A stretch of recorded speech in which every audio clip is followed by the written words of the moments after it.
வள்ளுவர் சொன்னார், நீரின்றி அமையாது உலகு அப்படின்னு. ஆனால் நான் சொல்கிறேன், விளம்பரமின்றி அமையாது உலகு. நீ விளம்பரத்தை நிறுத்தினு வச்சுக்கவே, இந்த உலகமே இயங்காது. நீ ஏன் இப்போ இந்த மைக்கை தூக்கிட்டு வந்த? உனக்கு யூடியூப்பில் விளம்பரம் வருது, அது மூலமாக காசு வருது. காசு கிடச்சா போதும்ப்பா, என்ன வேணால் விளம்பரம் போடுவாங்க, அதன் மூலமாக என்னத்தை வேணால் திருடுவாங்க மக்கள்கிட்ட இருந்து.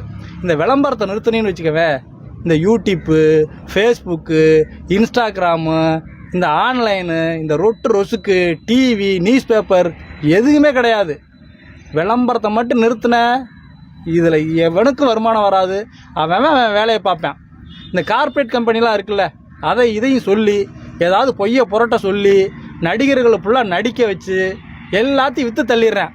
பாவம் இந்த ஏழப்பட்ட மக்கள். படித்தவன் கூட அதை நம்பி வாங்குறான்னா பார்த்துக்கவே விளம்பரத்தில் வந்தால் போதும்.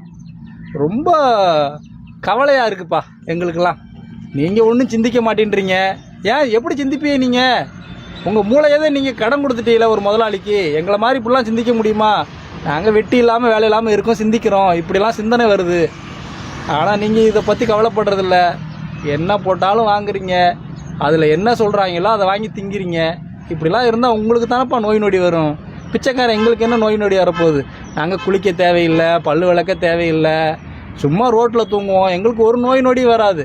உங்களுக்கு தான் பல்லு விளக்குனா பல்லு வலி வரும், பல்லில் பிரச்சனை வரும், சோப்பு போட்டு குளிச்சிங்கன்னா தோல் வியாதி வரும், எல்லா வியாதியும் உங்களுக்கு தான் வருது. இப்போ விளம்பரத்தால் தான் மக்கள் நாசமாக போகிறாங்களாயா? ஆமாப்பா, இந்த விளம்பரத்தால் தான் மக்கள் நாசமாக போகிறாங்க. மக்கள் மட்டும் இல்லைப்பா, இந்த விளம்பரத்தால் தான் உலகமாயே நாசமாக போயிட்டுருக்கு. உனக்கு ஒன்று தெரியுமா? இந்த 7 நாளில் சிவப்பளவாகும்னு ஒன்று போடுறான் தெரியுமா? அது பேரெல்லாம் தெரியல எனக்கு. ஓ, அந்த பேரலவுலியை ஆப்பிரிக்காவில் போய் போடுங்க பார்ப்போம், சிரிப்பு வராது. 7 நாளில் உங்கள் முகம் சிவப்பாகி விடும்னு ஒரு விளம்பரத்தை போடுறான். அதை பார்த்துட்டு மக்கள் வாங்குறாங்க. அவனுக்கு எவ்வளவு லாபம் தெரியுமா? எவ்வளவு கோடி லாபம் தெரியுமா? லட்சக்கணக்கான கோடிகள் லாபம். ஒரே ஒரு விளம்பரத்தை வச்சு எடுத்துகிட்டு போயிடறான். மக்கள் வாங்கி வாங்கி போட்டு என்னைக்காவது ஒரு நாள் சிவப்பாயிட மாட்டோமா, என்னைக்காவது ஒரு நாள் சிவப்பாயிட மாட்டோமான்னு வாங்கிக்கிட்டே இருக்காங்க. அவனு பேரை மாற்றி மாற்றி எதையாவது ஒன்று போட்டு விற்றுக்கிட்டே இருக்கான். இதே விளம்பரத்தை ஆப்பிரிக்காவில் போய் போட்டால் ஆப்பிரிக்காக்காரன் சிரிப்பான். ஏன் அவனை போய் சிவப்பாக்க வை பார்ப்போம், முடியுமா? முடியாது. இன்னொன்று சொல்கிறேன் கேளு.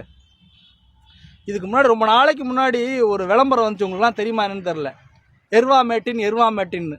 ஆமாம், தெரியுங்கய்யா. உங்கள் தலையில் உடனே முடி வளர்ந்து விடும் 3 மாதத்தில்னு அமேசான் காடுகளிலிருந்து கொண்டு வந்து எடுக்கப்பட்ட அரிய வகை மூலிகை. இதே டயலாக தான் சொல்லுவாங்க. இப்போ இந்த எருவாமேட்டின் எங்கே போச்சு உங்களுக்கு? அதாவது சொல்கிறேன், நான் விளம்பரத்தை பற்றி சொல்கிறேன்.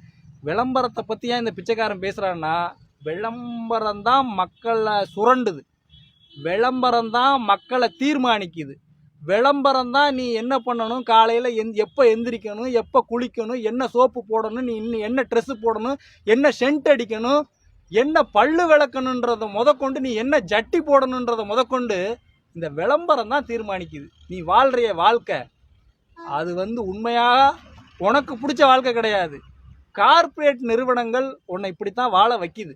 அவன் என்ன நினைக்கிறானோ அந்த வாழ்க்கையை தான் நீ வாழ முடியுமே தவிர நீ நினைக்கிற வாழ்க்கையை வாழவே முடியாது. அவங்க சொல்கிற வாழ்க்கையை தான் இப்போ இருக்கிற எல்லா மக்களும் வாழ்ந்துட்டு இருக்காங்க. அதை விட்டு வெளியில் வரணும்னா உன் தாத்தன் பாட்டெல்லாம் வாழ்ந்தான் பார்த்தியா, அப்படி வாழணும். அப்படி வாழ்ந்தாதான் நீ ஆரோக்கியமாகவும் வாழ முடியும், நோய் நொடி இல்லாமையும் வாழ முடியும். டிவியில் போடுற எந்த கருமாந்திரம் கன்றாவியமும் எந்த விளம்பரத்தையும் பார்க்காம நீனா வீட்டில் செய். பல்லு விளக்கணும்னா அந்த காலத்தில் எப்படி பல்லு விளக்குனாங்க? விளம்பரத்தில் வர்ற பேஸ்ட்டை வச்சா பல்லு விளக்குனாங்க? அந்த காலத்தில் எப்படி குளிச்சாங்க? இப்படியெல்லாம் பண்ணுங்கப்பா. அதனால தான் எனக்கு இந்த விளம்பரத்து மேலே ரொம்ப கோவம். இப்போ அந்த எருவாமேட்டின் அவங்க என்ன பண்ணுறாங்கன்னா, ஒரு பிராண்டடை போட்டு போட்டு விற்கிறாங்க. மொத்தம் 100 கோடி மக்கள் இருக்காங்களா இந்தியாவில்? அதில் எப்படியாவது இழிச்ச வாங்க 1 கோடி பேர் அந்த எருவாமேட்டினை வாங்கி தேய்ப்பேன். ஒரு வருஷத்துக்கு அப்புறம் தான் தெரியும் அவனுக்கு முடி வளரலைன்னு. அந்த எருவாமேட்டினோட விலை அப்போவே 4000 ரூபா இருந்தது.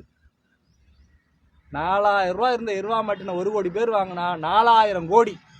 எல்லாரும் தேய்ச்சி பார்த்துட்டு முடி வரலன்னு போயிடுவாங்க. திரும்ப அவனே 1 வருஷம் கழித்து வேற ஒரு பேரை போட்டு திரும்ப உங்களது வழுக்கை தலையில் முடி வளரும்னு விற்பான். திரும்பவும் அதன் மூலமாவது வளர்ந்துடாதா? அப்படின்னு திரும்பவும் வாங்க ஆரம்பிப்பாங்க. இதுதான் மக்கள். இது மாதிரி தான் மக்களுடைய காசை சுரண்டி சில கார்ப்பரேட் நிறுவனங்கள் மொத்தமாக வச்சுக்கிறேன். இப்போ மக்கள் காசு இல்லாமல் அல்லாடுறேன்.